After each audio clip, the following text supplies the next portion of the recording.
When you walk into a home, it's easy to focus on what you can see. But the real confidence often comes from what lies behind the walls and beneath the surface. Today, we're talking about the role of the home inspector and how understanding the full picture helps buyers and sellers move forward with clarity and confidence. For nearly a century, Bosley has been helping to shape the landscape of Canadian real estate. This podcast is an extension of that legacy, our way of staying connected to what matters most to you. Join us as we sit down with leading voices from across the industry and beyond to explore the ideas, trends, and stories that move real estate forward. Whether you're an agent, investor, homeowner, or just curious about the market, there's something here for you. Hey everyone, and welcome to Like a Boss, the podcast where we bring you real conversations with people shaping the real estate industry. I'm your host, Kristen Bosley, President and Broker of Record of Bosley Real Estate. Welcome, Frank. Thanks so much for joining us today. Thanks for having me. So Frank is with us from iInspect 360, and we were just chatting, and you said you've done over how many home inspections? Probably over 4,000. 4,000? Yeah. Okay. Tell us about your journey into becoming a home inspector. My family's been involved with home construction, and basically I got the bite from that, seeing how a house was built. And then a friend of mine was getting into the industry as well. And he says, you know what, why don't you take a look at doing this? There's a real need right now.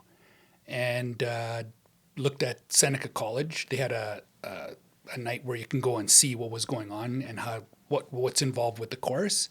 And that's where it led me to where I am today. Okay. Amazing. And so how long have you been doing this for? 15 years. 15 years. And how did you come to be connected to the world of Bosley? One day I was doing an inspection for a client, and I happened to see some marketing material at this house, and it had the name Anita Merlot. Oh. And I cold called her, and I basically said, you know, if your inspector is busy, I know you're probably using somebody. If your inspector's busy, give me a call, and hopefully you can give me a tryout. She called me, and we had like a little brief on what she's expecting out of a home inspection, how long she's been in the business. And I told her, well, I haven't been in the business that long, but I'm starting out, and I want to show you what I can do. Okay. So she gave me a try on one of the houses that she was listing. And from there, it's been 15 years, and we're still working together. And, you know, we have very many discussions about the inspection report that I write for her, because she's questioning some of the stuff that I put in there and whether it's valid, or, you know, if we could soften the wording a little bit. But at the end of the day, we have a great working relationship. She knows what to expect out of my work, and I know what to expect out of her listing a house. Yeah. And I think the benefit of working with someone like Anita, who has been with our company for over 20 years, is that she does know what she's talking about, right? So Exactly. She actually has the ability to challenge the findings and have meaningful dialogue about what everybody needs to be transparent about. Yeah, and that's one of the things that I admire about your group as well. Like, a lot of the agents that I work with at Bosley have the dynamic and the education that they show me as a home inspector, that when I'm working with them, there's a level of professionalism that I don't see in other agents that I work with. That just really warmed my heart, Frank. And I promise I did not pay him to say that. So thank you. It's the truth. You know what? Honestly, every time you guys have brought me in, I've met new agents, and it's almost like that level of expertise that I'm working with that shows me that your agency really cares about its clients. Amazing. Well, thank you. I really appreciate that moment, and I will take it. We'll keep doing what we're doing. So let's talk about the inspection, because, you know, many of our agents will recommend either a pre-list inspection before the home goes to market, or a home inspection on behalf of the buyer. From your perspective, what is the true purpose of a home inspection? So the home inspection so if you're looking at a pre-list, the home inspection is basically the same process. The pre-list inspection gives the seller an idea of what a buyer is potentially going to see with any deficiencies in their home, right? We examine all the systems. We look at, all the mechanicals, the roof, plumbing, electrical, and we give them a report to give them an idea. Should I fix this? Should I just let the potential buyer fix it? Or should we, just leave it the way it is and sell the house the way it is, right? Obviously, your agents give them the guidance as to what should be done when it comes to doing a pre-list. On the buyer side, it's the same thing, right? Mm-hmm. You're going in with a potential buyer and you're showing them all the systems, the mechanicals, the roof, the air conditioning, the electrical, if there's any structural deficiencies, and you're bringing it to their attention. So basically, it's an examination, a visual, non-invasive examination. So we're not opening any walls. Mm-hmm. We're not looking behind things that could actually do damage to the house. We try to employ tools that help us to find any further deficiencies. Like I use a thermal camera at the end of my inspection to give me an idea of, is there any possible moisture behind the wall? Is there a deficiency in the insulation? Just to give them an idea of any possible findings that we can't see on the exterior that could be possibly going on behind the wall. Okay. So it gives you an idea of what to expect so that there's no major issues when you're making your decision to buy the house. Mm-hmm. And that's on the buyer side.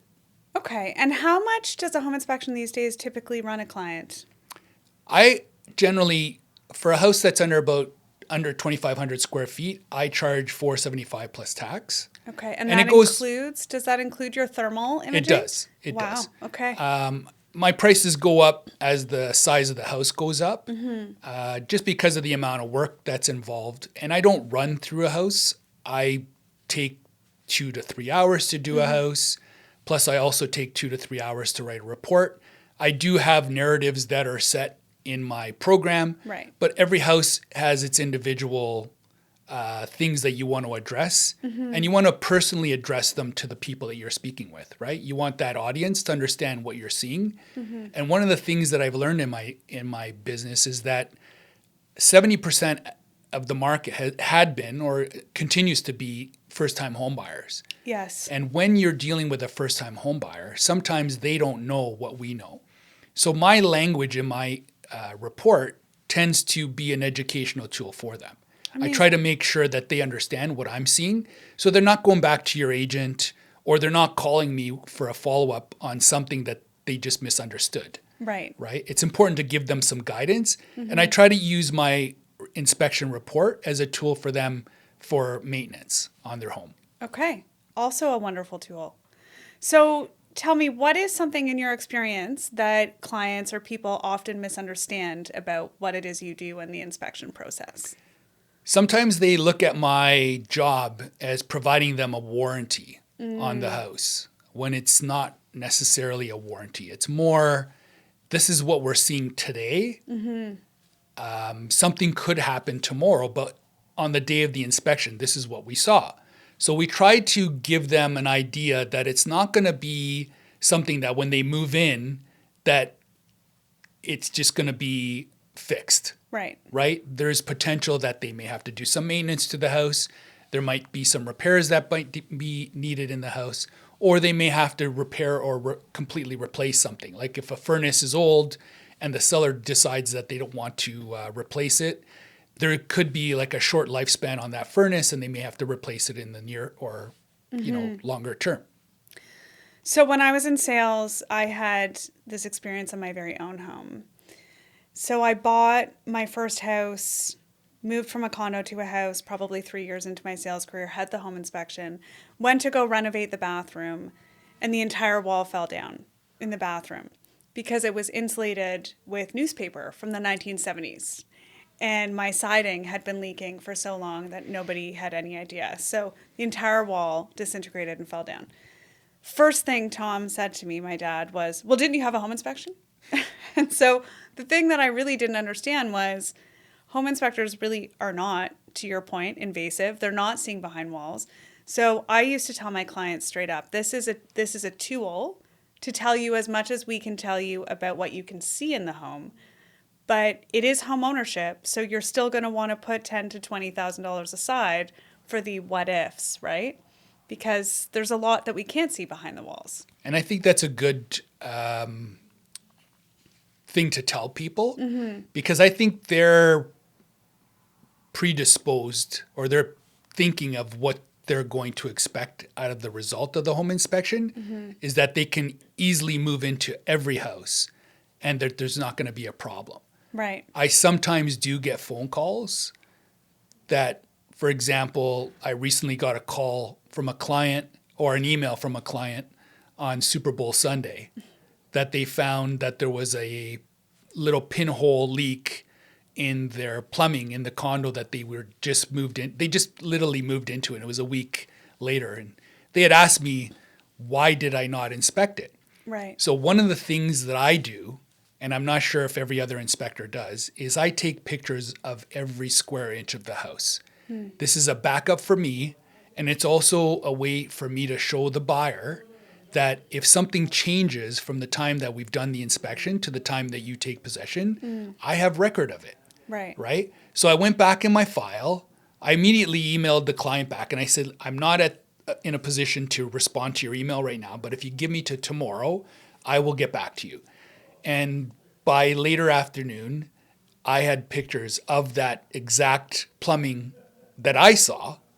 And I basically said to the client, unfortunately, this is what I saw. And I showed that I was running the plumbing and that there were no deficiencies with the plumbing at that time. Right? It's really hard for me to tell what's going on internally. Yeah. It's like a doctor. Like when you go, you can be in perfect health. And then all of a sudden you go and get a test done and your doctor or somebody says to you, you've got this problem. Right? We can't see what's going on the inside of something. We can only make sometimes an assumption. Right? So we try to do our best to show what we do see and test systems so that if there is a possibility for a failure, it will happen at the time of the inspection. Right. Unfortunately, it doesn't always work that way. That's full service, Frank, responding to emails on Super Bowl Sunday. Wild. In all of your experience, I expect that there are some trends about things that make or break deals. So can you tell me what one of your findings is that tends to have the largest impact on a transaction? Well, it all depends on the buyer. Okay. Sometimes, like if you're dealing with a first-time home buyer or a buyer that's gone from a condo to a house, they're always fearful. So the biggest issue with buyers is the big, bad, nasty word, mold. Oh, okay. Right? So and I'm starting to see this more often, like attic mold. So the last thing I do is I check the attic because I don't want to have insulation fall all over me and then I'm tracking it all over the house. So I usually tend to do the attic last. And I kind of temper my clients to tell them, look, there's going to be things up there. I haven't gone up there yet, but there will probably be something up there that may cause you to worry. So I'm just giving you a heads up from now. And most of the time I go up there and everything's fine. But there is the time when you go up there and you could find somebody's left stuff up there.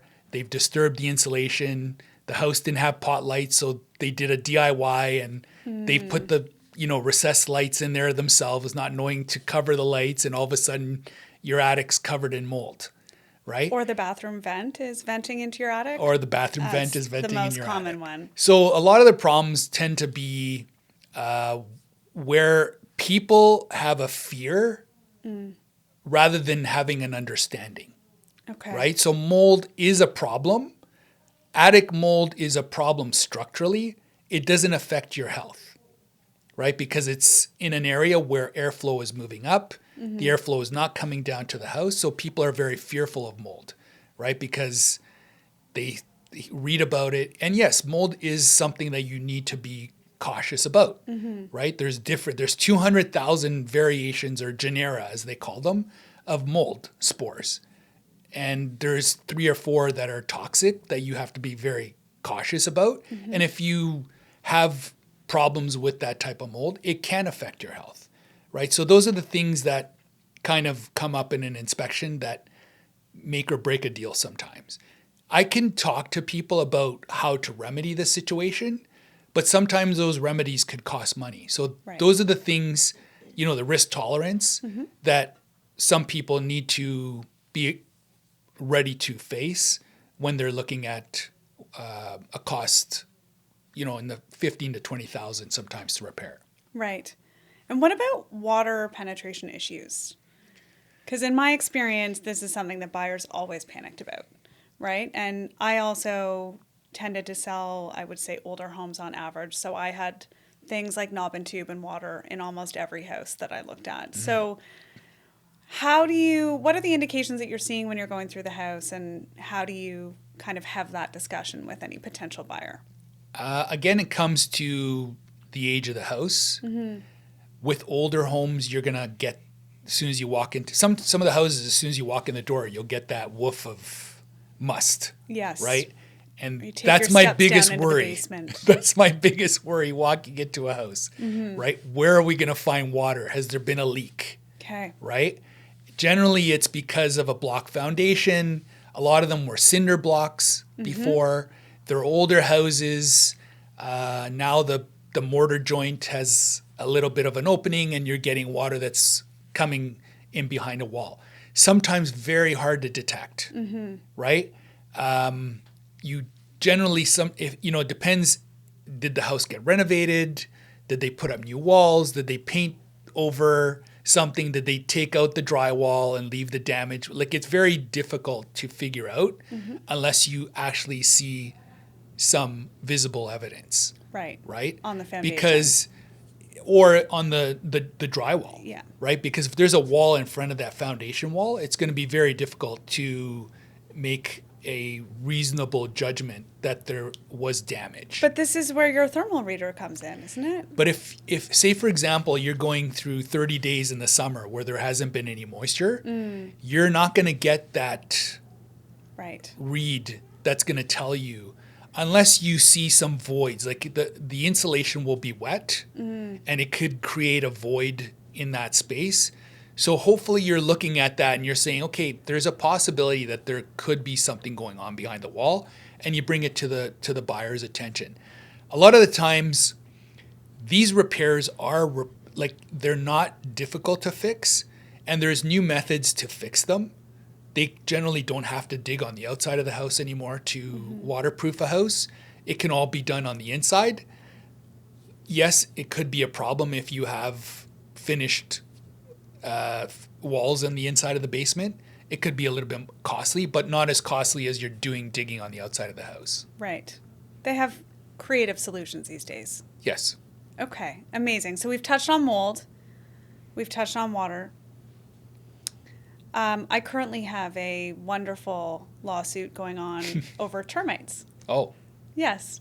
And so, you've indicated that it's not unusual for people to perhaps drywall over damage that they don't want people to know about.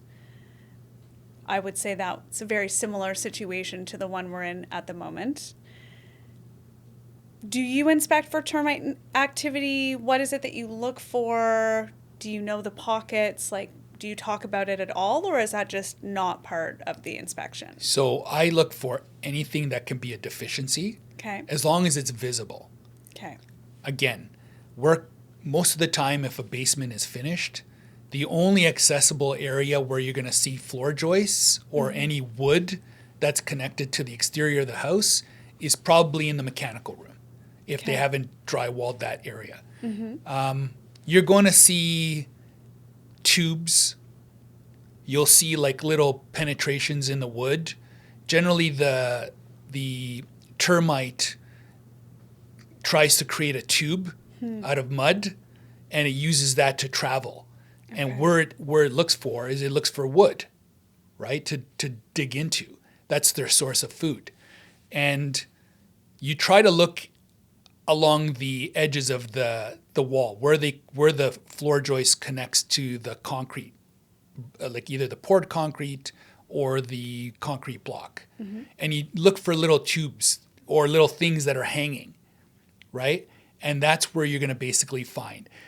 Is it 100% reasonable to say that we don't see it? Yes, because if somebody's drywalled over their floor joist, then that's going to be very difficult to deduce that there's termite damage. But also, termites don't only work in the basement. Like sometimes you can walk around the house, and if you bang a wall, if it sounds a little hollow, you can make a deduction that possibly it could be a source of termite damage there as well. Yes, in this particular situation, they had to tear the house down. Wow. Yes, it was significant. And the cellar had drywalled over that? Yes. Oh boy.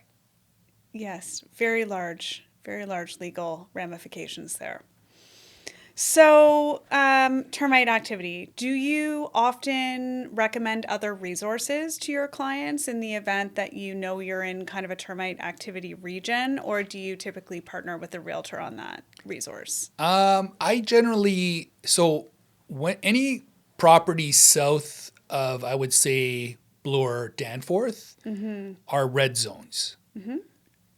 So I usually try to spend a little bit extra time, and then I'll make a recommendation that they should get it further checked, or at least call a company. Aetna. Aetna is the company that wrote the Bible on termites. Damage and treatment in the GTA.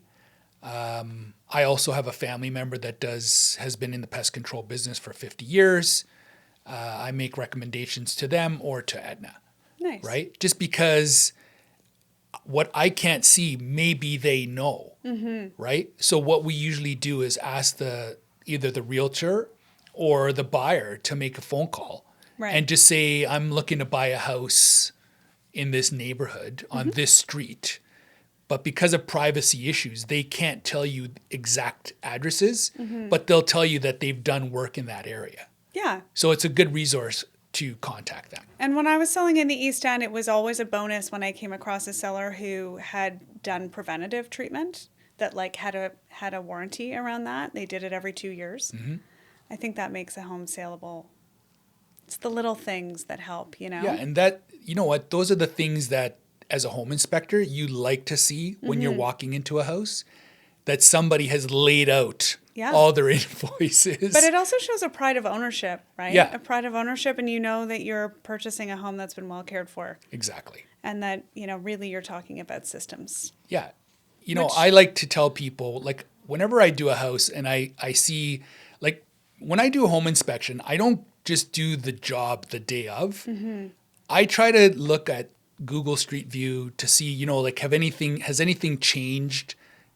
Because Google tends to go like either in certain areas, they'll go every 6 months, once a year, twice a year, maybe every 3 years, depending on the frequency, right? And you can go back up to, I think, 2007, right? So I try to look at the house today and then back as far as Google will take it, as well as looking at previous listings, right? Like were there any changes in the property? Was there any indication of a roof replacement? Right. And then when you see that there has been no information online, like if you're looking for a listing, you kind of know that, okay, that person's been living there a long time. A long time, yeah. And then you ask yourself, well, why are they selling? Right? And I tend to go to my inspections a little early, especially if it's a buyer inspection, because I try to catch the seller when they're coming out to ask them, why are you selling your house? Right? Just to see if they'll give, like, people like to talk. Yes. So they'll give you that information. Well, I'm retiring. You know, I need something smaller. I'm going to go into a retirement home. I've been here for 40 odd years. And right there, that gives me confidence that, you know what, this person looked after their house. So, and I tell people, whenever I see somebody that's walking into a house that's been loved for 45 years, whatever deficiencies I find, they may be minor. Because even if the furnace is old, you know that person serviced it every year. Right. Right? And that's the key to, you know, looking for your right house. Absolutely. So let me ask, when you're going back and doing this Google search, do you happen to notice the size and scope of any trees on the property? Sometimes you can see, depending on what you what angle the photo. I mean, you're not going to, Google doesn't take a picture of the backyard. It only takes a picture of the front, right? But you can also see that, like if you look at a different angle, because I don't want to only look at the house from the front view. So I'll take a look at an angle down the street to see, and you'll see that there's a big tree in the backyard. So yes, you will find that a tree will be on the property. And is that something that you typically speak to buyers or sellers about in terms of the infringement of roots on the potential foundation of the property? So I do speak about it, but the misunderstanding about trees is that tree roots will only go where moisture is. Okay. So the area around your foundation, if your drainage is done correctly, you should be seeing that area is dry. So there would be no reason for your house or the house to be affected by the tree. Okay. The roots generally will go where the water is because roots are trying to gather water for the tree. So this is why we typically see tree roots hitting sewer lines rather than house foundations. Yeah, and if they are hitting a house foundation, it's because the moisture that's draining from the house, so your water management, your drainage and your discharge are causing the water to collect around your foundation. Okay. So a good sign would be, I mean, obviously you're not going to see the tree root, but if you have drains that are discharging in ground, there's always possibility of failure underground, right? Because we can't see the pipe going underground, and a pipe in soil will be deteriorated over time. That's really interesting. If we were going to sum it up, what is one issue that you find that should absolutely never be ignored? Structure. So foundation cracks. Some cracks are reasonable. Like if you're looking at a poured concrete foundation crack, you're going to see cracking. It's only normal, right? Houses move, ground shakes, you're going to get some cracking. It's also part of the natural curing of concrete that you'll get some shrinkage cracking, right? But if cracking is significant where you see displacement, then that's an issue that you have to be concerned about. Okay. And that could be costly down the road, and you just don't want to leave it to your buyer or even potentially the seller to not disclose it to a potential buyer, or the buyer not to be aware that it may be a costly repair. Right. Okay. So needless to say, foundation is something that will help a deal fall apart. It could. Yes. Okay. If we're going to talk about, you've been in the business for 15 years, as you said, you've seen a market go straight up, you've seen the pandemic market, you've seen it go straight back up, and now we're kind of leveling off. So, we've spoken quite a bit on this podcast about the difference between sellers markets and buyers markets and where we are now. I think we're actually in more of a balanced market than we've seen for some time. But how does that play out in the buyer mentality when they are getting their home inspections on a conditional deal? A lot of the times in today's market, people are asking me whether they can go back to the seller and ask them for an abatement. And I always tell them, that's between you and the seller. Right. I'm only here to inform you of what I'm seeing. Okay. Right? So I think the mentality of certain buyers in today's market is that they're trying to bully the seller. Right. Either fix it or I'm walking away. Right? And I don't think that that's the right attitude, because if that's your house that you want to buy, I think you have to accept that there are going to be some deficiencies. I do carry-on inspections on brand new houses, and I could tell you that some of the deficiencies I find from the builders insane. Are almost worse than the houses that are 100 years old, right? So I think going in with there's so many different things that you should look for, as a buyer. Is the house suitable for you? Is the price suitable for your finances? Can you stay in this house for a long period of time? Or are you what are your intentions with buying this house? Is today's market, people were buying, I remember 5-6 years ago, even up to 2023, people were buying the house using it as a bank account, Yes. right? So will this house go up in value? Am I going to buy this house and then in 2 years I can flip it and make $100,000 on it and then go to the next house?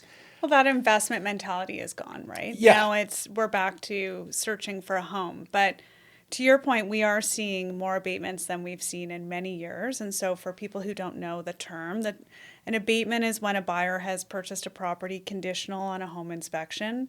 Frank comes in, does the home inspection, finds a few deficiencies, and the buyer instructs their buyer's agent to go back and renegotiate on price as a result of the deficiencies. Okay? But let me bring something up to you, which I think people fail to understand. Tell us. The abatement doesn't fix the problem. No, never. It just reduces your mortgage payment. Yep. So at the end of the day, the problem is still there. Mm-hmm.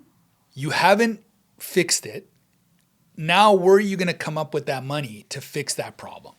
You reduced the price by $20,000, but that didn't fix the problem. No. And now you have to either, like, do you have the finances to fix that problem? Or do you have to take out a line of credit, put it on your credit card? You know, those are the things that I always tell people. Regardless of you negotiating a lower price, will that lower price fix the problem? Right. Yeah, it's a different perspective, for sure. So we are seeing a lot of that in today's market. If you're going to flip to the listing side, one of the other things we're noticing in today's market is that homes that are listed that are well cared for, that are beautifully staged, that have great marketing and a good strategy, they're selling quickly, right? For still very good prices.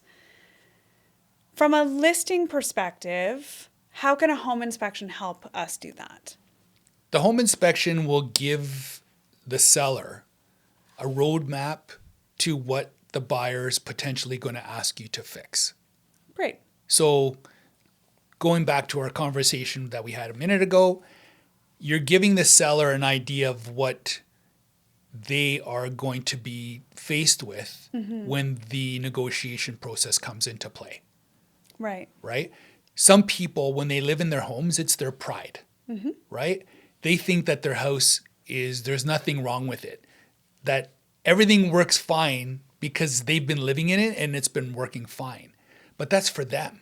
Right. A potential buyer will walk in and see that this thing doesn't suit their thinking or their level of maintenance, right? And that's where they're going to say, well, this was good for the seller, but it's not good for me, Okay. right? So I think where I see it sometimes, like when I do a pre-listing and the seller is in the house and they're asking me, why am I disclosing that this is a problem or a deficiency? It's because they don't understand what deficiencies are. Right. Right? For them, they've been living in a house for 30, 40 years. Houses have been running fine. But certain things that are expected for a house to operate properly are going to be missed by the seller because it was working fine for them. Right. Right? We have to give a non-biased opinion on systems and functions in the house so that a potential buyer, is not going to think that I'm in cahoots with the selling agent or the seller to sell the house. So we referred to working with your agents. Yes. And I've said to them before, if you see that I'm putting things in the report, it might be minimal for you, like a minimum small deficiency. But it gives the reader confidence that we're presenting the house the way it should be presented. Right. Right? So even small things that are in a report will give the buyer, the potential buyer, confidence that, hey, look, you know what? The seller is not putting their bias on this house, and neither is the agent trying to mask things to sell this house. The person's giving an honest opinion or an honest picture of what the house should look like, presenting it to the market. Right. And I think that that's a really great tip if there's any realtors listening, right? When we Yeah. talk about how agents can better prepare their clients for inspection results, right? You know what? We're not the friend of the seller and we're not the friend of the buyer. We're there to protect both sides, Right. right? So if there's something that's going on and you didn't know about it, we're here to tell you about it. And if it means that you have to pull the listing off, because sometimes I'm hearing agents telling me, oh my God, I'm listing this house in 3 days and we're not going to have time to put it on the market. Change the calendar date, right? Make sure that the house is completely ready before you put it on the market. Absolutely. It's the most important part. And to be honest with you, I think, and stagers and painters are going to hate me for this, but I honestly think a house should be sold for the condition that it's in. Okay. Because staging makes the house look beautiful. And I think most people will walk into a house and like say, oh my God, this is my dream house. Right. Right. And they'll look at the bells and whistles before they look at anything else. And then when I come in and I rain on their parade, they're all of a sudden upset with me. Yeah. And I think it's that's another good point in terms of managing expectations. But I think there's a difference between the emotional appeal of a home and then the objective reality of the property, right? So I think that staging helps with the emotional appeal of the home. So it helps a buyer feel like, oh, this could be my home. But I used to, when I walk through with buyers, say, listen, we're going to sit on the couch and make ourselves comfortable in the living room at the end of our showing. But right now, I want you to look at floors, ceilings, windows, doors. I want to actually make sure that outside of this decor, what the space actually looks like. Exactly. Right? And that's the right way to take a position with a potential buyer. Like, I recently traded my truck in. When I went to my dealership, wasn't a nice one. When I went to my dealership, they inspected my truck for 4 hours. Come on. 4 hours. They took the wheels off. They looked at the brakes. They checked underneath the vehicle. I was doing a trade-in. What dealership is this? People buy houses in 15 minutes. I know. It's true. I'm buying a $50,000 pickup truck, and a potential buyer of $1 million home has walked in there for 15 minutes and has made a decision to buy their house after 15 minutes of looking at the walls and the drapes and the nice cabinets and the nice stone on the cabinets. I know. Well, and to your point, it's amazing what a coat of paint can do, right? So it is important. I'm a huge believer in home inspections.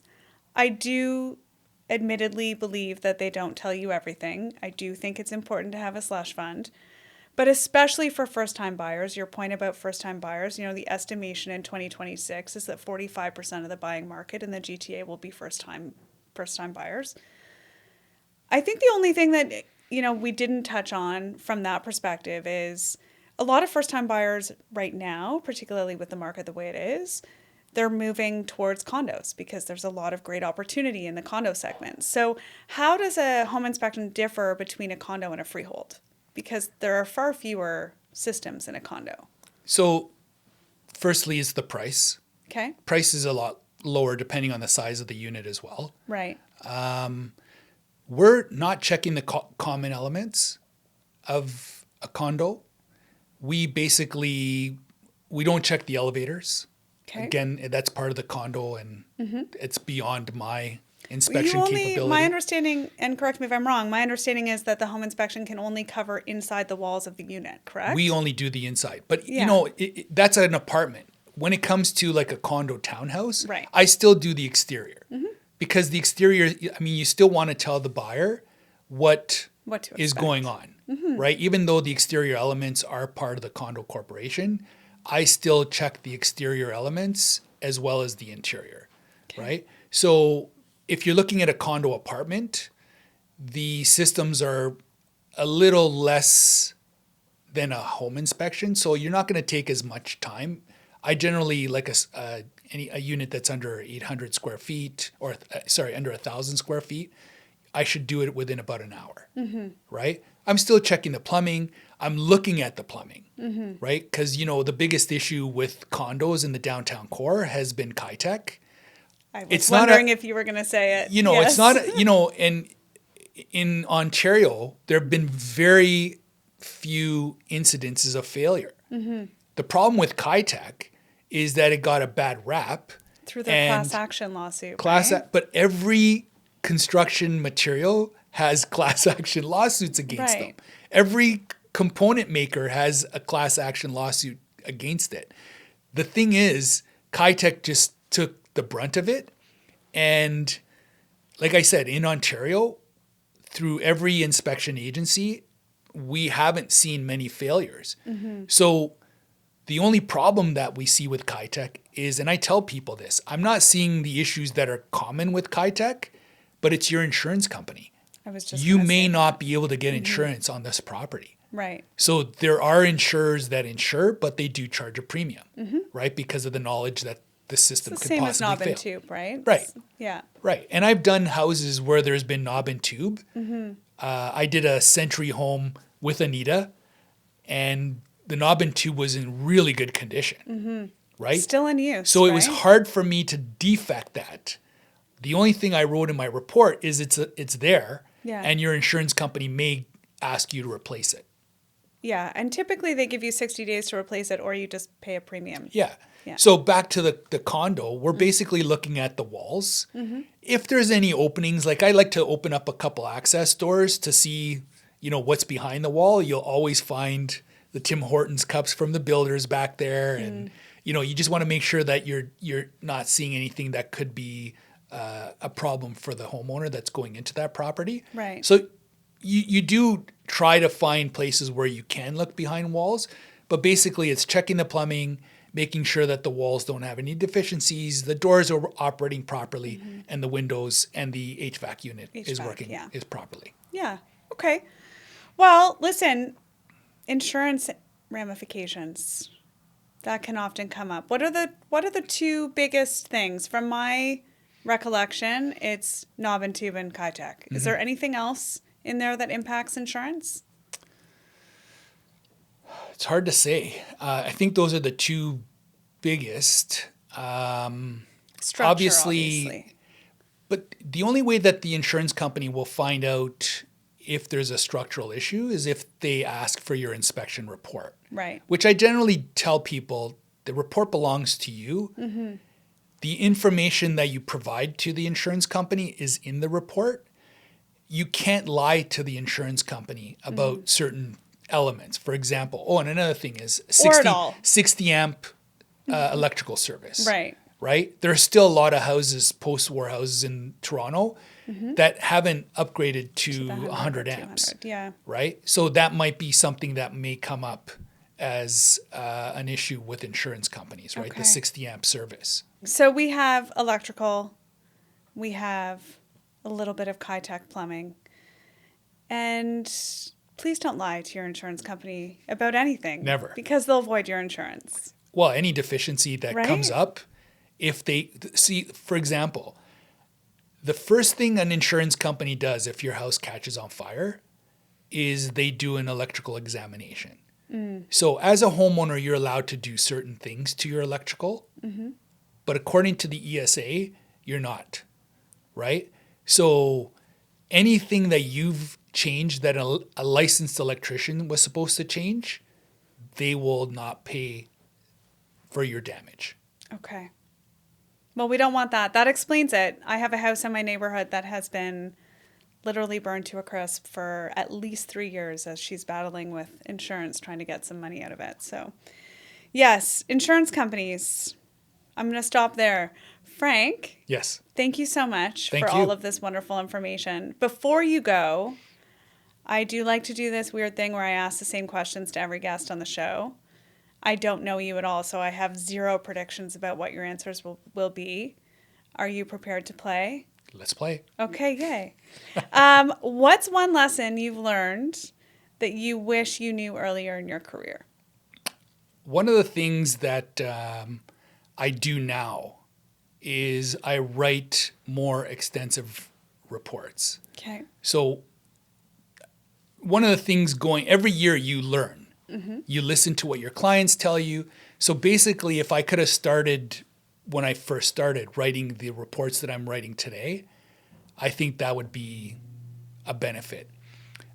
Secondly, expanding my business.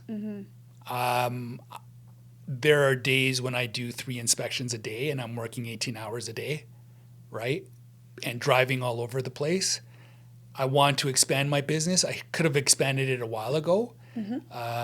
So that it was just I think I'm ready now to do that. And I've found a couple people that I'm working with that will help me to expand my business. Great. Congratulations. So big plans for 2026. Thank you. Yes. Okay. Do you read? I do. You obviously write quite a bit. What book is on your current reading list? I'm reading a book called Maiden Voyage by Bruce Dickinson. So Bruce Dickinson's the lead singer for Iron Maiden. Oh. And he's quite a dynamic person. He's a commercial airline pilot as well as the lead singer for a heavy metal band. Okay. And I've seen him do like a spoken word thing, and I got really interested more in depth into learning about this guy, and big fan of the band. And yeah, that's one of the books I'm reading. And I just recently got a book. One of the parishioners in the church I go to told me about this book that she was reading, and it intrigued me. It's a cardiologist's view of Jesus. Okay. Right? So going more in depth into more of the spiritual side. Fascinating. I feel like I just learned so much in such a short response. Heavy metal, biographies, and religion. Yes. Oh, and health. And health, yes. Cardiologist. Okay. Yeah. All right. I'm going to take that away. I'm also a long-distance rider. So I do the Ride to Conquer Cancer every year. Okay. Do you do it with Anita? No, she does the ride for brain health. For brain health now, yeah. But I do the Ride to Conquer Cancer, which is 200 kilometers from Toronto to Niagara. Amazing. Good for you. Thank you. Look at these things.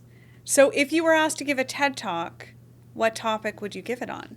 So my TED Talk, which I hope to write a book one day, is about something that everybody complains about. Okay. So the title would be Driving Me Crazy, The Perils of Driving in Ontario.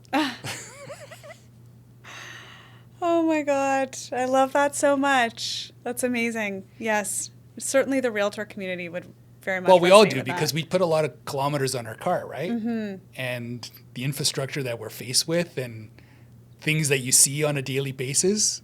Yeah. Drive you crazy. They do. They do drive you crazy. I took my dad down to our Queen West location today, and we had to sit and wait for approximately, I think I counted 8.5 minutes as people were backing out of this alley, and Tom was going mental. And I just sat there and I was like, yeah, it's a beautiful sunny day in the city. We're warm in the car. We're just listening to some good tunes. Everybody needs to just relax. That's good. Very entertaining. It's good you can manage that. You know what? I was early for the meeting. That never happens. I had nothing to be stressed about. I was coming today to meet you. It was all good. Good. So speaking of things that bring me joy and bring you joy, traffic does not bring me joy at all. So I'm assuming that it drives you crazy. What are the things that do bring you joy other than your long distance riding? I do a lot of community work. Okay. I used to run a food drive for 11 years in Scarborough that I'm looking to start up again. Mm-hmm. We used to provide 450 families with a month's supply of food at Christmas time. So raised a lot of money and raised a ton of food, like 250,000 pounds of food. We used to raise about $100,000 to help people and family, being with family. Amazing. Right? My girlfriend's got 2 boys, and I love being a mentor to them and giving them the right tools to manage life. Okay. Wow. Those were good answers. Thank you. Okay. Well, listen, thank you so much for sharing your perspective today. It was so amazing getting to know you a little bit. It's clear that we're not talking about perfection in real estate, right? It's about understanding the home and making informed decisions with confidence, which you help buyers and sellers do. So thank you. Thank you. And thank you so much for listening. That's a wrap on today's episode of Like a Boss. Bye for now. Thanks so much for tuning in. If you enjoyed today's episode, be sure to subscribe, leave a review, and share it with someone who might find it valuable. We've got more conversations coming your way with incredible guests across design, finance, wellness, tech, and more, all through the lens of real estate. A special thank you to our set design sponsors, Stage Right.